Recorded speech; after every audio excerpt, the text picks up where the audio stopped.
Olá pessoal, estamos começando aqui o segundo módulo da oficina Fotografia para quem não é fotógrafo.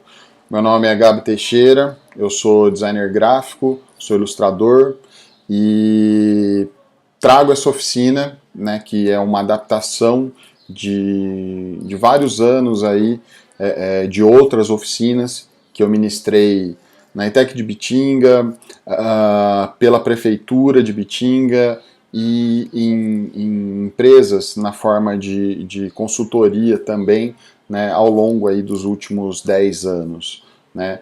É um curso que visa fazer uma introdução à fotografia, dar algumas dicas, né, para fotógrafos que não são profissionais, que é o meu caso. Eu não sou fotógrafo profissional, eu estudo e trabalho com fotografia já desde da minha graduação, já está fazendo aí quase 20 anos, mas a minha área é uma área correlata, né, uma área aí, próxima, mas não é especificamente assim da fotografia. Eu trabalho mais com a pós-produção do que com a produção. E com a pré-produção também, né? Que como designer, a fotografia é uma ferramenta para os meus trabalhos. Então é muito importante, assim, se tornou muito importante que eu soubesse como trabalhar com isso ao longo dos anos e aí a ideia da oficina é justamente passar isso para frente, para quem se interessar. Né?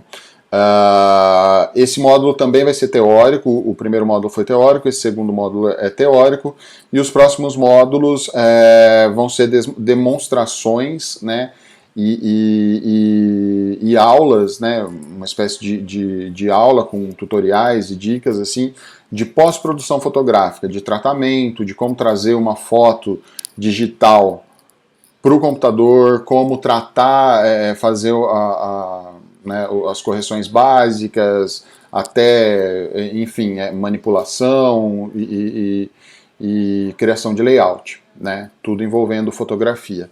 Então, eu agradeço, né, quem está aí, quem está acompanhando, quem acompanhou o primeiro módulo, que agora está aqui no segundo, e que fique para os próximos também. E espero que estejam gostando, tá bom? Vamos voltar então à nossa apresentação. Bom, eu terminei falando, né, dos tipos de câmeras, dos elementos, né, que compõem,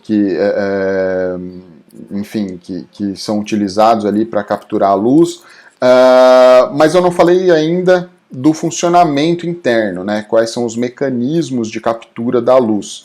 A gente falou que a câmera nada mais é do que um dispositivo que captura a luz e grava imagens baseado nessa captura da luz, né? Tudo que a gente vê é luz refletida. Então a câmera, ela é um dispositivo criado pelo homem para capturar essa imagem e transportar para a mídia, antes física e agora digital, né? Ou também do digital para a física. A gente tem todas essas possibilidades. Mas vamos entender então, antes de mais nada, como que funciona essa captura da luz, né?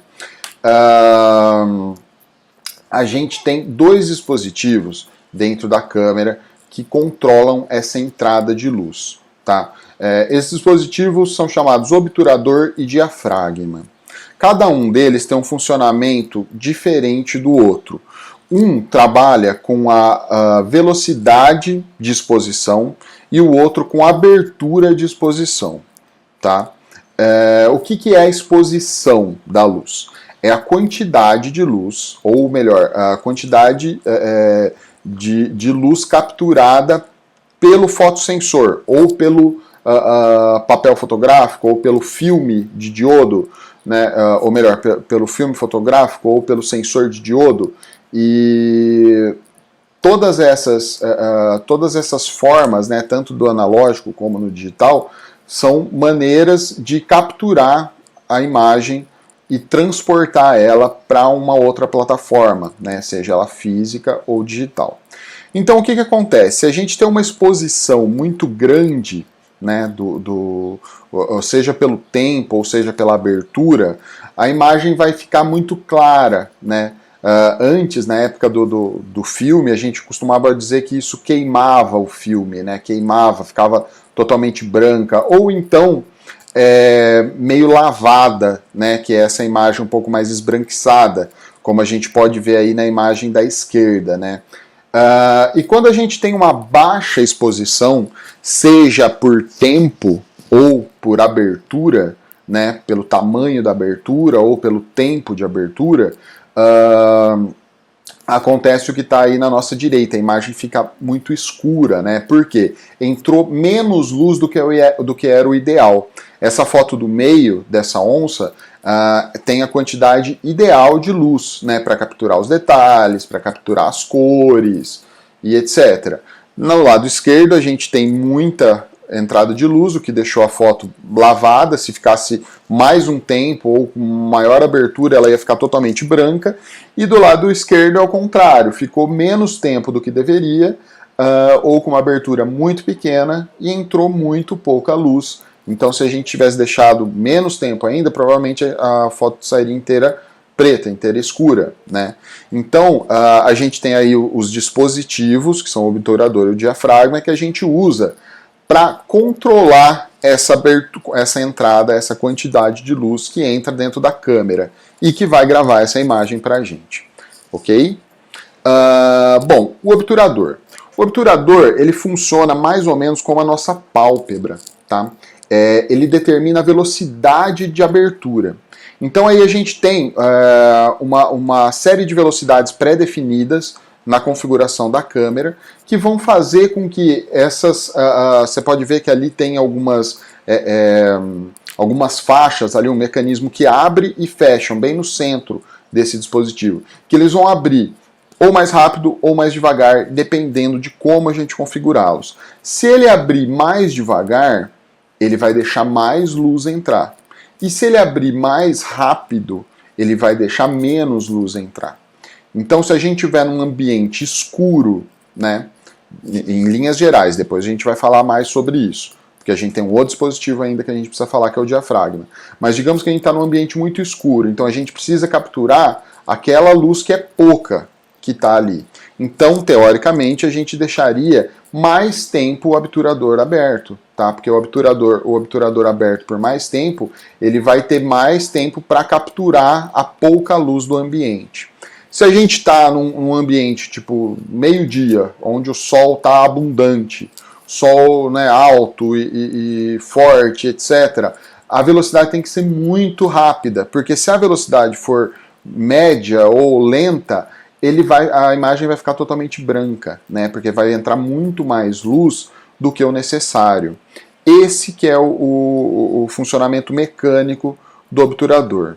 Tá, e o que acontece? Tanto o obturador quanto o diafragma, eles têm o que eu costumo chamar de efeitos colaterais, que são realmente efeitos, né? Que são causados ou pelo tempo de exposição ou pelo tamanho da abertura, tá? No caso do obturador, como a gente está falando de tempo de exposição, o efeito que acontece é o efeito de tempo passando ou congelamento, tá? Como que é isso? A gente tem aí uma foto do mesmo ambiente tirado com duas velocidades diferentes no obturador. Na foto da esquerda, a gente tem uma velocidade bem lenta, e na foto da direita, uma velocidade muito rápida. O que a gente consegue perceber da principal diferença entre as duas? É uma cachoeira, né, uma queda d'água ali, e na direita, os pingos d'água estão praticamente congelados, né? A gente vê ali as gotinhas voando, né? A água parece que ela está realmente congelada, ou, né, que ela foi parada ali no tempo.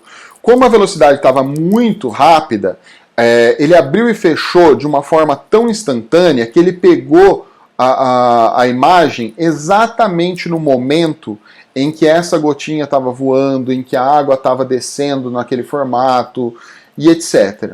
Já na direita, o obturador ficou aberto durante um bom tempo, né? E o que isso aconteceu? E o que resultou? Resultou que as plantas, as pedras, tudo que é fixo ali permaneceu igual, porque não se movimenta, Mas a água que estava se movimentando, a água que estava correndo ali pela cachoeira, ela fez um desenho, né? Ela formou um desenho ali da descida, ficou parecendo um véu de noiva ali. Né? Então ele pegou a gota d'água desde lá, digamos que ele ficou 1 minuto é um tempo muito alto, mas só para ficar bem claro, né? Ficou 1 minuto com o obturador aberto, então ele pegou todo o caminho da água, desde de cima da cachoeira até o lago embaixo. Então ele foi capturando todo esse trajeto e assim né, de todas as gotas, de toda a água que vai descendo. Então acaba formando essa essa impressão aí da água correndo, né?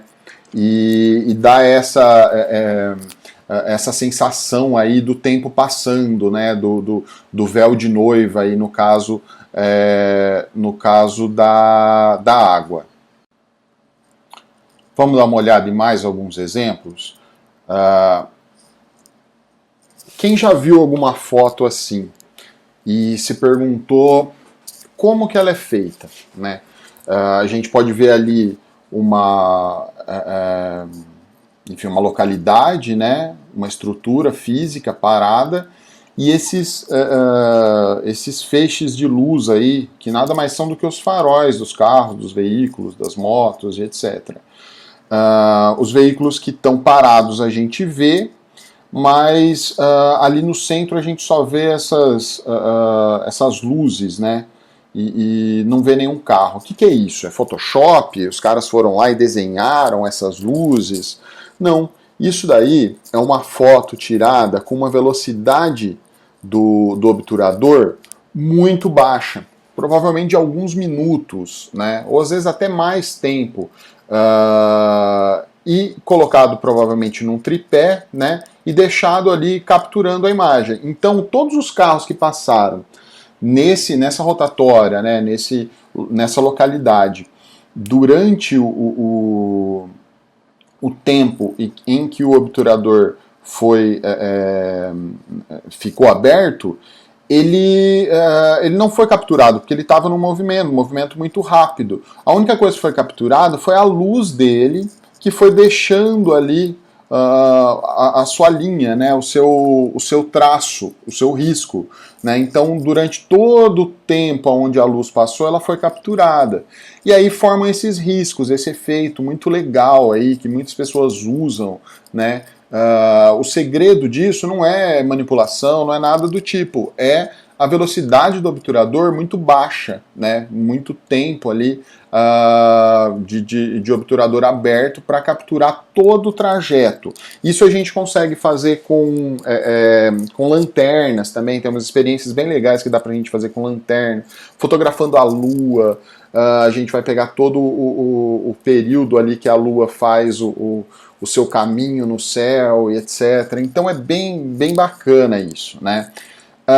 E um outro exemplo é a velocidade muito baixa, né? Para a gente pegar, é muito usado em esportes, né? Porque como, enfim, os atletas estão sempre uma velocidade alta, ou correndo, ou chutando, ou pulando, é difícil você pegar, né, aquele momento exato. Isso precisa ser ajustado com uma velocidade do obturador muito, muito rápida, né? E para isso precisa ter uma quantidade de luz abundante, ou com flash, ou com alguma outra configuração, para que a velocidade seja baixa e mesmo assim consiga se pegar a luz necessária para congelar a foto. Né? A velocidade muito baixa, ele vai abrir e vai fechar bem rapidinho.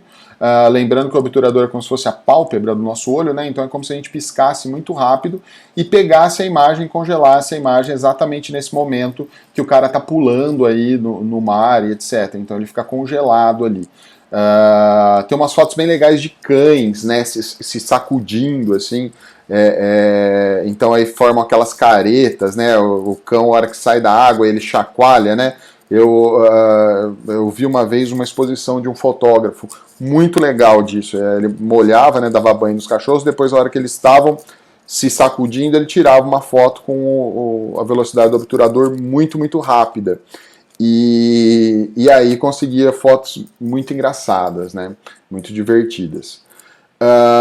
Bom, além do obturador, a gente tem o diafragma, tá? O diafragma é um dispositivo que controla o tamanho dessa abertura, tá? A gente falou do obturador, que controlava a velocidade e funcionava mais ou menos como a nossa pálpebra. O diafragma, por outro lado, ele funciona como a nossa pupila, tá? Então ele vai determinar o tamanho da abertura. Se vocês já repararam, no ambiente que tem muita iluminação, a pupila do seu olho, que é aquela bolinha preta do centro do seu olho, ela fica muito pequenininha, tá? Por quê? Porque já tem luz abundante, então ela se fecha porque ela vai pegar a quantidade de luz necessária para você conseguir enxergar o ambiente, que é muito pouca, já que tem luz abundante, né? Se você tiver um ambiente escuro, quem já aqui não passou por essa situação? Você apaga a luz do quarto e você não enxerga nada. Aí você demora para dormir, quem tem insônia sabe do que eu estou falando. Você demora um pouco para dormir, dali a pouco você começa a enxergar quase tudo no seu quarto. Por quê? A sua pupila dilatou, ela aumentou de tamanho e ela começou a capturar todas as nuances de luz que tinham dentro do seu quarto. Às vezes o reflexo que entra pela janela, às vezes uma luz de algum dispositivo que ficou ligado, de algum dispositivo eletrônico que ficou ligado. Então ele vai se acostumando com o ambiente, né? E aí ele consegue capturar mais luz, por mais que seja pouca luz, você não vai enxergar tudo num quarto escuro, mas depois de um tempo com os olhos abertos num quarto escuro, o nosso olho ele tem a capacidade de se adaptar e conseguir capturar o máximo de luz possível que tem naquele ambiente. Né? Então um pouquinho de luz que entra pela janela, por debaixo da porta, pela frestinha da fechadura, tudo isso ele vai capturando, né? E aí você já consegue identificar alguma coisa ou outra dentro do ambiente escuro. Outro exemplo, quem já fez exame de vista, né, sabe que eles pingam um colírio que dilata a pupila, ou seja, que aumenta aí a abertura da pupila. Né? Então o que acontece? Ele acaba entrando muita luz. E aí você nem pode voltar para casa dirigindo. Tem algumas recomendações, assim, você levar um óculos escuro, porque você sai você sai no sol do meio-dia, né, de um exame de vista, a tua pupila está extremamente dilatada devido ao colírio, né, o medicamento que foi pingado, e aí vai entrar toda aquela luz que já é abundante, né, no ambiente. Então, por isso que você não consegue enxergar, fica tudo muito claro, dói a vista, você tem que fechar o olho ou tampar ali com óculos, etc. E o funcionamento é exatamente o mesmo, né? Então aí a gente tem umas determinações numéricas, né? Que vai ali, tipo, a gente normalmente na câmera a gente começa aí 1.6, 2, 2.8, depende da câmera. Quanto menor o número, maior a abertura. Por quê? Porque aí ele vai dividindo, né? Ele vai diminuindo, aí, fracionando o tamanho da abertura. Então por isso que o número vai ficando maior. Né? O mais próximo de 1, né, que seria a abertura total, é a maior abertura possível. E aí f/22 seria dividido por 22 vezes da abertura total. Então é aquela abertura bem pequenininha. Né? Isso daí seria usado para um ambiente que tem muita luz. Né? E o f2 ali seria para um ambiente de pouca luz. Certo? Igual a nossa pupila. E quais são os efeitos colaterais do diafragma? Tá, aqui talvez seja um pouco mais complicado, mas eu acho que vai ser que vocês vão conseguir entender. Quando a gente fecha muito, ou seja, quando a gente está trabalhando num ambiente aberto, com muita iluminação, a iluminação ela é abundante, então ela vai entrar, ela vai ser refletida de todos os pontos aonde a iluminação tá pegando. Tá? Então, nessa cena da direita aí, a gente tem um cais, um lago e lá no fundo árvores, tal. Como a iluminação é abundante, mesmo com a abertura pequena, a gente consegue amplitude focal. Ou seja, a gente consegue chegar lá longe e fazer um cone de absorção, ou seja, de entrada de luz e de informação das imagens nessa abertura pequena. Já ao contrário, quando a gente tem uma abertura do diafragma muito grande, a nossa amplitude focal diminui. Então, no caso aí da direita, a gente tem uma pessoa jogando cartas, ela está com um baralho na mão e a mesa, que é uma mesa quadriculada, ela já está desfocada. Por quê? Porque a amplitude focal dele está pequena. Quanto maior a abertura do diafragma, menor a amplitude focal, mais ela está focado no que está próximo, certo? Então, assim, isso é um efeito. Quando ele pode ser esperado ou não, a gente pode trabalhar essa abertura do diafragma para criar um efeito de desfoque.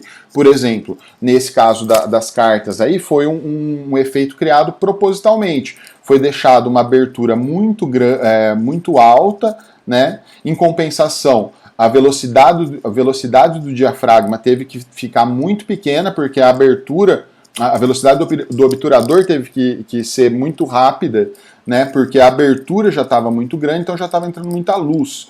Então a gente precisa configurar um pelo outro, né? Um vai influenciar no outro, porque os dois criam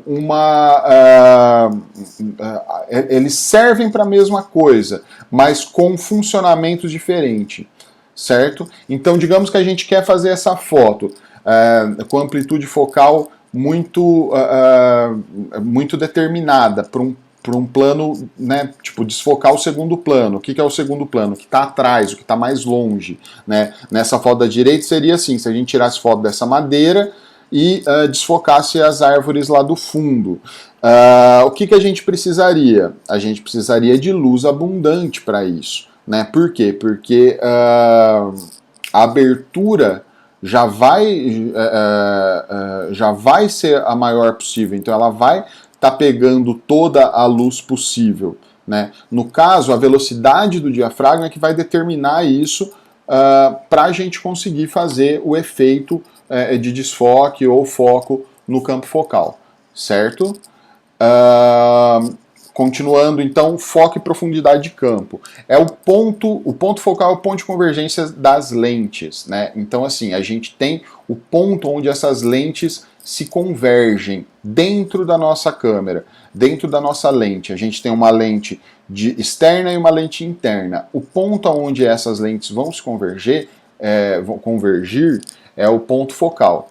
Então, isso vai definir o que está em foco, o que está mais nítido e o que está desfocado, certo? E determina a profundidade desse campo focal, tá? Isso tudo varia de acordo com a lente que a gente está utilizando, tá? Tem lente que a gente não consegue, por exemplo, criar uma configuração aonde a gente desfoque duas coisas muito próximas, tá? A lente tem que ter uma possibilidade ali de distanciamento adequada, ideal, para que a gente consiga desfocar o que está próximo e o que está mais perto. E algumas lentes que não vão permitir isso, né? Por isso que eu comentei lá antes que é interessante para quem pretende fazer umas fotos mais diferenciadas ou artísticas ou trabalhar com isso, tomar cuidado e escolher bem, né, a lente que vai estar utilizando, que vai comprar. Porque dependendo da lente, a gente não consegue fazer isso. A gente não consegue fazer uma foto como essa, por exemplo, onde o copo está focado num primeiro plano, a xícara está focada no primeiro plano e logo ali do lado o copinho de água está desfocado, né? Bom, então a gente tem só esses dois dispositivos, o obturador e o diafragma, para determinar o que a quantidade de luz que vai ser capturada pela câmera.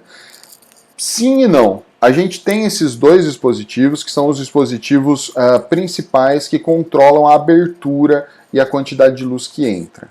Mas, numa situação onde a gente não consegue nem a velocidade ideal, né? A gente não consegue manter a velocidade ideal. Por exemplo, se a gente estiver tirando a foto com a câmera na mão, né? Se a gente tirar com o obturador, com a velocidade do obturador muito lenta, qualquer movimento que a gente fizer, mesmo da respiração, vai criar um borrão, vai criar um movimento na câmera e vai criar um borrão, tá? E a abertura do diafragma, dependendo da nossa lente, dependendo da nossa possibilidade técnica, talvez a gente também não consiga a abertura necessária ali, ou crie um desfoque desnecessário, digamos que a gente queira criar uma foto ampla, né, com um campo focal bem amplo, e aí a gente precisa deixar o obturador muito grande para conseguir pegar a maior luz possível.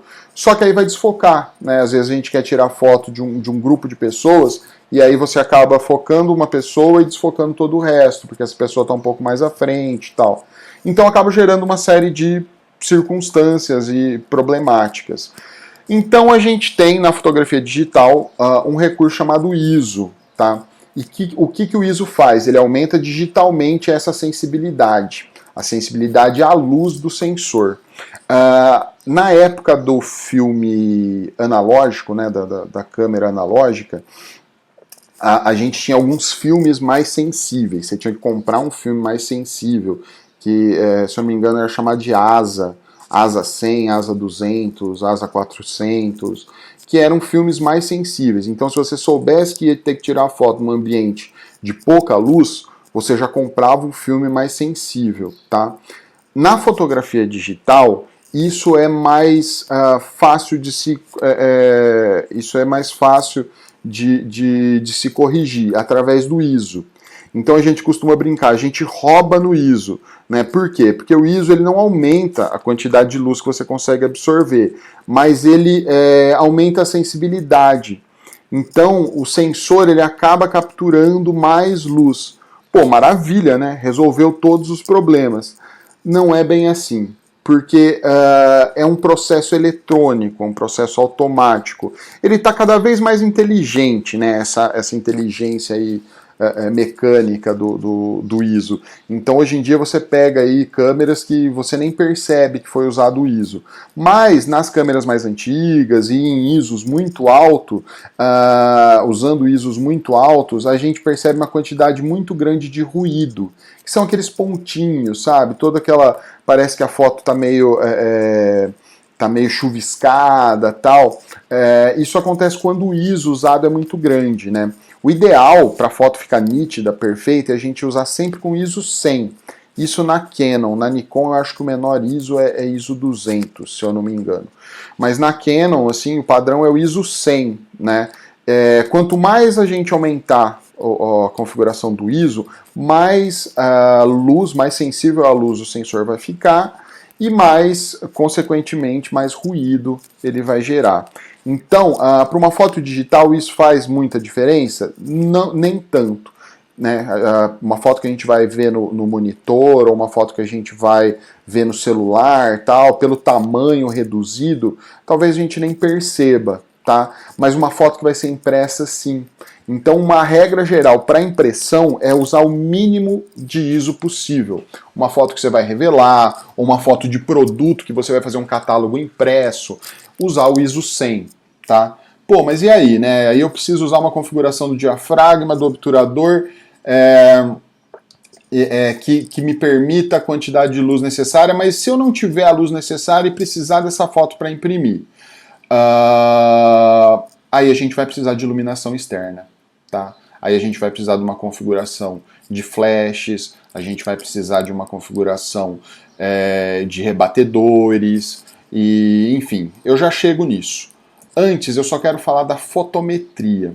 O que é o fotômetro? O fotômetro ele é um instrumento de medição da luz, tá? Porque eu estou falando até agora que a gente precisa ter a luz exata, a gente precisa saber qual que é a luz exata, a abertura do diafragma pode tá menor ou maior do que o necessário, e pode entrar mais luz, a velocidade do obturador também pode estar muito rápida, muito lenta. Como que eu vou fazer isso? Testando é uma maneira. Você pode ir testando e depois vendo se ficou muito claro ou muito escuro. Mas as câmeras já têm um dispositivo interno, já tem não, né? Enfim, sempre tiveram, as câmeras profissionais sempre tiveram um dispositivo interno chamado fotômetro, que é essa faixa aí da esquerda, né, que vai de -2 a +2, que indicam se a foto tem muita luz, se a captura que você está fazendo tem muita luz, ou se ela tem pouca luz, ela tem menos luz do que deveria, né? A gente tem aí essa faixa aí, né, de exposição, e aí tem um sensor, um indicativo embaixo, que ele vai te mostrar se ele está mais para o -2, significa que você tem menos luz. Então você tem pouca luz. Você tem que aumentar a abertura ou você tem que aumentar a velocidade, diminuir a velocidade para que entre mais luz e consiga capturar a quantidade ideal de luz do ambiente para a foto sair, né, mais fiel possível. E se ele tiver para o lado direito, para o mais ali, ele vai ser o contrário, você vai ter que diminuir a abertura, você vai ter que diminuir a tua exposição, porque ele tem mais luz do que o necessário, tá? Esse é o fotômetro interno da maioria das câmeras, é assim que ele funciona. E aí do lado direito a gente tem um fotômetro externo, né, que é um fotômetro de flash. O funcionamento dele é um pouco diferente. Para a gente saber qual que é a configuração que a gente precisa usar na câmera, tirando foto com um flash externo, a gente dispara o flash em cima desse fotômetro e ele vai dar a configuração de obturador, diafragma e ISO ideal para você usar na tua câmera. Então assim, ele é um aparelho bem voltado para o fotógrafo profissional, que tem um ambiente ali controlado, que tem iluminação iluminação externa, né? Tem iluminação por flashes e tal. Então, para você saber, porque é muito complicado, como que você vai usar a medição interna no flash se o disparo do flash é rápido, né? Então não tem como você fazer essa medição. Você faz a medição do ambiente com luz contínua, certo? Então esse medidor externo, esse medidor de flash, ele é voltado para isso, para você disparar o flash e aí automaticamente ele já te dá a configuração que você precisa para passar para a câmera para tirar a melhor, enfim, a melhor configuração da foto possível, tá? Bom, para a gente falar dos flashes, é legal a gente falar dos tipos de flashes que a gente tem e das formas em que a gente conseguiria utilizar esses flashes, né? Dependendo do caso, dependendo de cada uma aí das situações, né? Qual que é a iluminação ideal? A iluminação ideal é a iluminação do sol, tá? Por quê? Porque a luz do sol é a luz 100% branca. Toda luz ela tem uma certa interferência de cor, né?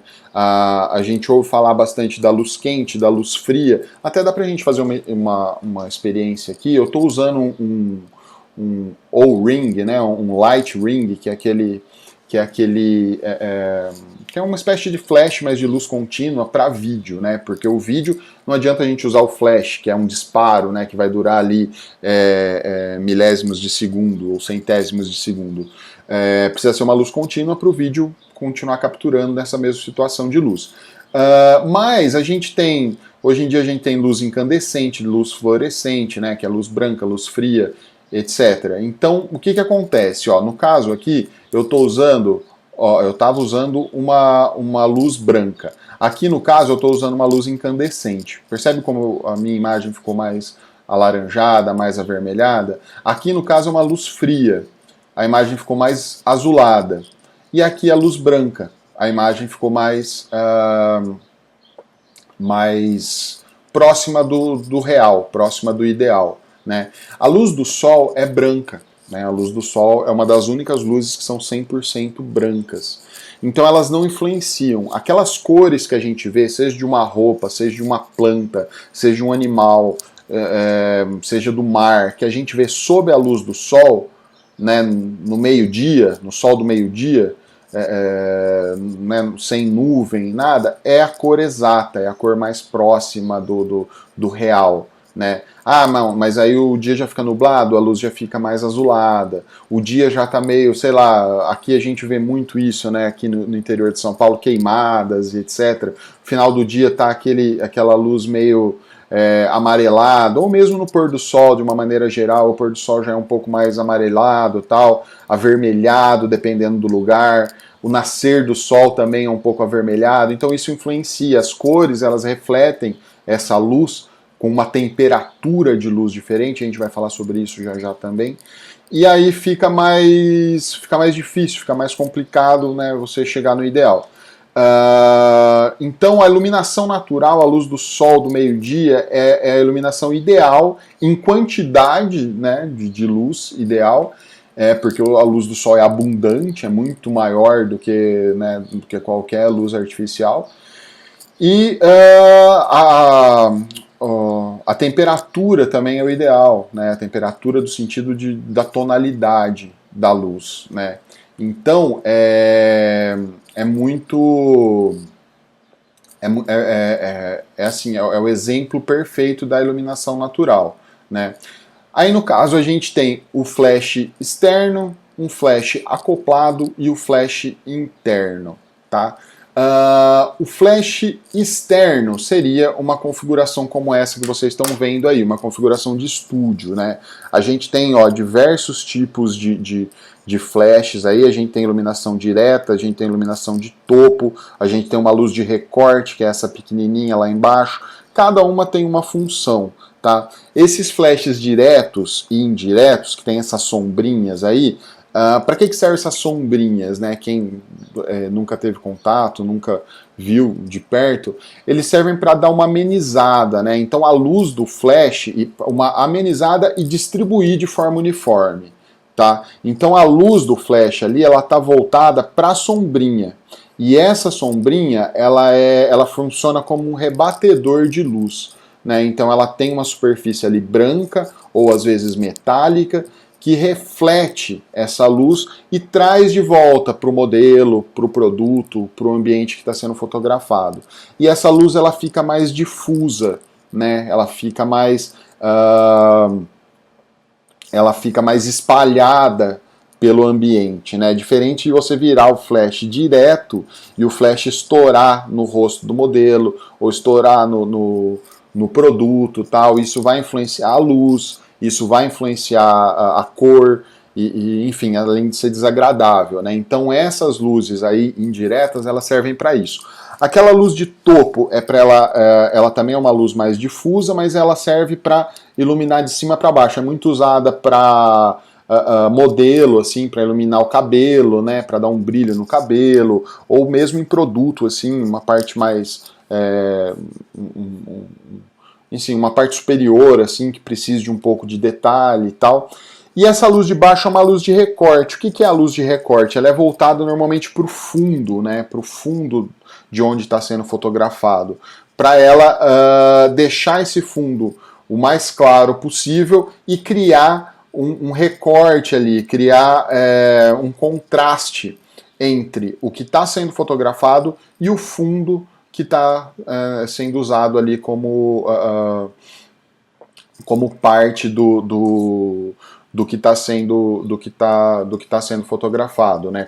Que está usando como base para fotografar em cima, tá? Os outros dois flashes que eu comentei, que é o flash externo e o flash acoplado. Desculpa, o flash interno e o flash acoplado. Aqui nessa daqui, que é aquela minha semi-profissional que eu falei para vocês, eu já tinha mostrado o flash acoplado, tá? Esse flash acoplado, ele serve para criar uma iluminação um pouco maior do que o flash interno. O flash interno é isso aqui, tá? É esse flashzinho que normalmente as câmeras têm. É mais ou menos o mesmo princípio das câmeras compactas ou da câmera do celular. Qual que é o problema desse flash e também do flash externo? Ele está exatamente no mesmo ângulo da lente, tá?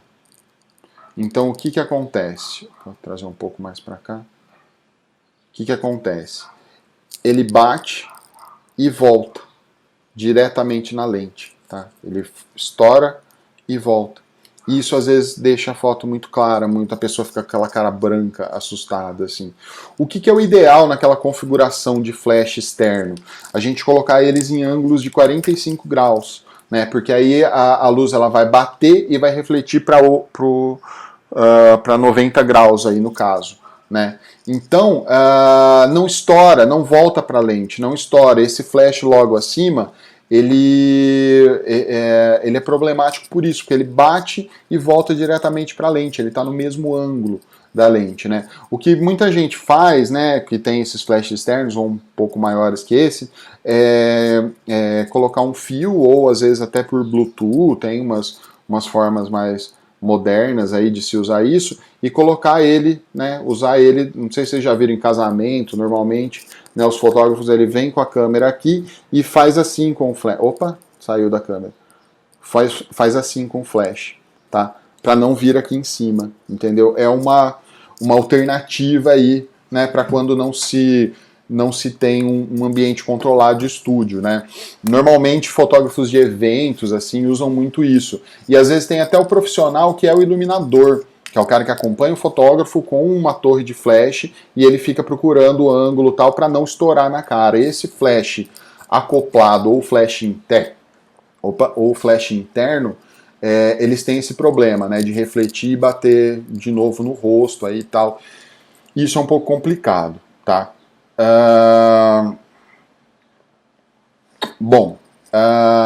Balanço de branco. O que é o balanço de branco? Eu estava comentando com vocês que a luz tem temperatura, né? A gente tem luz incandescente, luz fluorescente, né? Enfim, a luz branca e tal. E isso acaba gerando uma certa mudança nas tonalidades, né? E isso, quando a gente está falando de modelo tal, é legal a gente se preocupar, mas o problema maior é quando a gente está falando de produto, né? Principalmente aqui em Bitinga, que a gente tem muitas empresas, né? A grande maioria aí da indústria local, do comércio local, de empresas de cama, mesa e banho, e que vendem os seus produtos baseado muitas vezes na cor, né? Então, digamos que você pega um produto que é, sei lá, laranja, e você tira uma foto numa iluminação quente, né? Uma iluminação incandescente, e não faz o balanço de branco, isso vai, a cor pode ficar vermelha, pode ficar um laranja mais forte, ou você usar no azul, ele pode misturar ali, né, uma luz fria, vai deixar meio azulado, vai ficar um negócio meio esverdeado, porque azul com amarelo, com laranja já puxa para o verde, né, e tal. Então, isso pode dar problema. Eu já vi dar problemas muito sérios, assim, né, de você não fazer o balanço de branco, e aí chegar e a cor do produto, tal, né, tipo, do ambiente, tal, tá muito diferente do que era o esperado, né. Isso é um dispositivo que a gente tem dentro da câmera, né, onde a gente determina qual luz que a gente está utilizando. Então a gente consegue falar para a câmera, né, configurar na câmera, ó, eu estou usando luz incandescente, eu estou usando luz do dia, tem algumas que tem muitas configurações, dia nublado, sombra, etc, muitas configurações assim para você já diminuir isso na hora de tirar a foto. Mas isso é feito de uma maneira mais assim eficaz e mais controlada nos softwares de pós-produção, que eu vou mostrar para vocês nos próximos módulos, né, onde a gente vai trabalhar com fotos, no Adobe Camera Raw, no Photoshop, e tem o Lightroom também, que é um software da Adobe voltado para isso, voltado para correções fotográficas. Eu vou falar sobre isso mais adiante. E é bem legal, né? É bem assim, a gente tem um controle muito grande disso, né? A gente tem uma gama maior assim de correção, né? Mas isso é muito importante, né? A gente usar o balanço do branco na câmera, né? Vou fazer de qualquer jeito na câmera e depois eu corrijo no Photoshop, ou quem for trabalhar corrige. Não, vamos corrigir já na câmera, porque aí o trabalho é menor e a possibilidade de dar erro é menor também, tá? Bom, eu já falei para vocês sobre o arquivo RAW e o arquivo compactado, né? Mas eu vou voltar para explicar exatamente qual que é a diferença, né? O arquivo RAW ele é formado por fotossensores, ele ainda não é formado por pixels, tá? O que são os pixels? Pixels são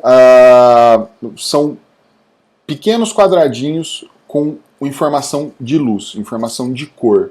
Tá? Então todas as fotos compactadas que a gente encontra são, enfim, JPEG, PNG, BMP, esses formatos mais comuns que a gente recebe às vezes no celular, tal, que são formatos compactados, ou seja, são formatos leves. Eles são formados por mapas de pixels.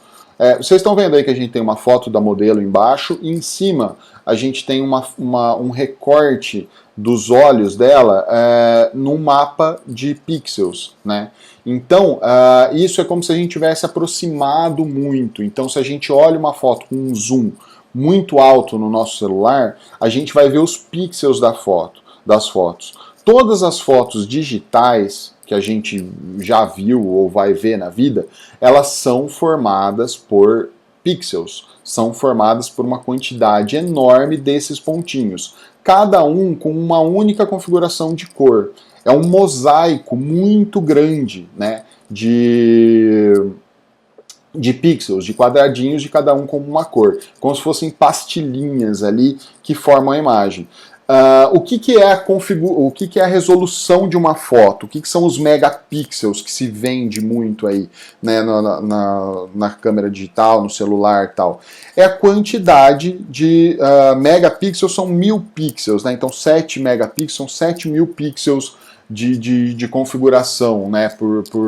Enfim, de altura ou de largura e etc. Então, assim, é muito pixel, é muito quadradinho. Então, quanto mais megapixels você tem, melhor a quantidade melhor a qualidade da imagem. Na imagem compactada, sim, tá? Mas antes da imagem ser compactada, ela ainda é um arquivo RAW, ela ainda é um arquivo fotossensor. E esse arquivo, ele não é formado por pixels. Mas esse tipo de arquivo ele só pode ser alterado, ele só pode ser acessado em softwares específicos, como o Adobe Lightroom e como o Camera Raw, que é um plugin, né, um dispositivo interno do Photoshop, certo? Então eu vou mostrar isso para vocês na parte prática, nos módulos práticos que vem a seguir, e aí acho que vai ficar mais claro, mas só para vocês entenderem. Então assim, toda foto que a gente consegue visualizar no celular, no computador e tal, desde que não seja dentro de um programa específico, ela é formada por pixels. E quanto mais pixels a gente tiver, mais qualidade a foto tem. E, consequentemente, mais pesada essa foto fica, né? Quanto mais informação a gente tem, seja visual, né, ou seja, enfim, qualquer tipo de informação digital aí, mais vai exigir processamento do dispositivo, do computador, do celular, etc.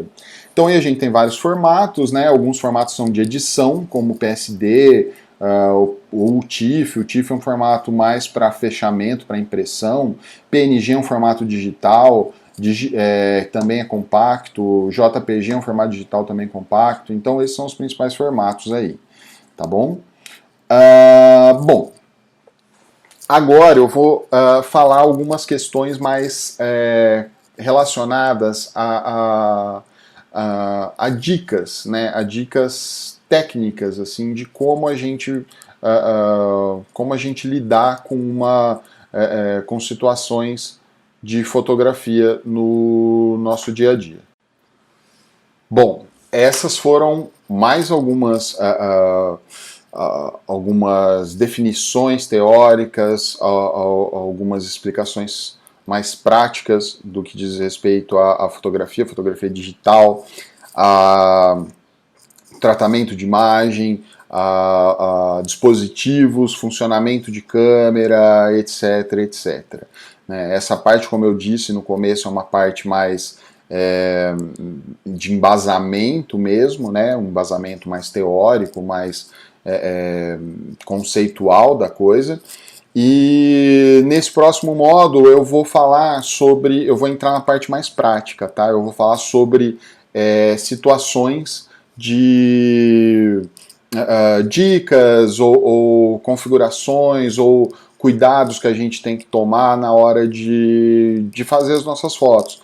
Seja na foto profissional ou semi-profissional, ou na foto voltada para produto, né, para quem tem aí uma empresa ou está começando a vender seus produtos na internet e quer tirar o melhor proveito disso. Como na fotografia social mesmo, né? Na fotografia de celular, nos selfies que você faz, tal. Os conceitos são os mesmos, né? Os conceitos de enquadramento, de composição de cena, que são os mesmos conceitos, por exemplo, do cinema, né? A gente fala muito de fotografia no cinema, e são os mesmos conceitos, os conceitos de composição, os conceitos de iluminação, de cor, de ambientação. Isso tudo é o que faz a diferença, né? Isso daí a gente chama de pré-produção. É tudo que aquilo que a gente imagina, tudo que aquilo que a gente tem que pensar antes do clique, né? O clique, na verdade, ele é enfim, a parte mais importante, mas talvez seja a menos trabalhosa do processo fotográfico, né? A pré-produção, né, que seria ambientação e pensar no enquadramento, pensar na apresentação do produto, enfim, isso é tão importante quanto ou mais, né? E a pós-produção fotográfica, aí sim, é bem a minha área mesmo, e o último módulo vai ser só focado nisso, né?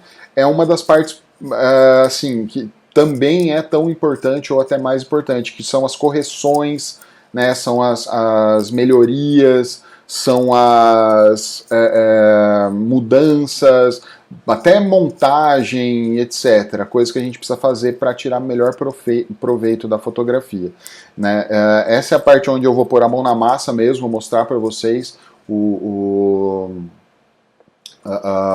funcionamento dos principais softwares, etc. Mas isso fica para o quarto módulo. A gente tem o terceiro ainda, que vem na sequência, e espero que vocês estejam gostando, e é isso aí. Até mais. Um abraço.